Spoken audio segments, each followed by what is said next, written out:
போர் நிறுத்தத்துக்காக America தலையிட்டது. தலையிட்டு India கிட்ட பேசிக் கொண்டிருந்தது, பாகிஸ்தான் கிட்டயும் பேசிக் கொண்டிருந்தது. இவர் மட்டும் கிடையாது. Secretary of state Marco Rubio அவரும் சொல்கிறார். நான் பேசினேன். நான் பாகிஸ்தான்ல வந்து அங்க இருக்கின்ற ராணுவ தளபதி கூட பேசினேன். இந்தியாவுல வந்து அங்க வந்து வெளியுறவுத்துறை அமைச்சரோட பேசினேன்.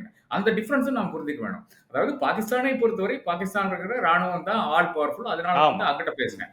அங்க ஒரு பிரதமர்கிட்ட பேச வேண்டிய, இல்லை என்றால் வெளியுறவுத்துறை அமைச்சர்கிட்ட, ஒரு டெப்டி பிரைம் மினிஸ்டர் அவர்கிட்ட பேச வேண்டிய அவசியம் எனக்கு ஏற்படவில்லை. ஆனா இந்தியாவை பொறுத்தவரை இன்னைக்கும் ஒரு சிவிலியன் கவர்மெண்ட் இருக்கிறதுனால என்னுடைய கவுண்டர் பார்ட்டான, அதாவது அங்கே Marco Rubio secretary of state என்பது ஈக்குவலன்ட் பாத்தீங்கன்னா வெளியுறவுத்துறை அமைச்சர். அந்த வெளியுறவுத்துறை அமைச்சரான நான் இங்க இருக்கின்ற இந்தியாவில் இருக்கின்ற வெளியுறவுத்துறை அமைச்சரோட பேசினேன். அதன் பிறகுதான் இந்த உடன்படிக்கை வந்தது என்று சொல்கிறார். அப்ப இந்தியா ஹஸ் பீன் எக்ஸ்போஸ்ட், இந்த என்டையர் விஷயத்துல வந்து India has been exposed as lying, அதாவது பொய் சொல்றவர்களாக இந்தியா வெளியே வந்திருக்கு. அதாவது அமெரிக்காவே இல்ல, நாங்க தான் புரிந்துணர்வு ஒப்பந்தம் வந்து புரிந்துணர்வு இல்ல, நாங்க தான் போர் நிறுத்தத்துக்கு இவர்களோட பேசினோம் என்பது வந்து பாகிஸ்தானோட டிஜிஎம்ஓ கேட்டாரு. அப்போ போன் கால் வந்தது. அந்த போன் கால் மூலியமா ஆன பிறகுதான் இது வந்து போர் நிறுத்தம் வந்ததுன்னு பேசுறாங்க.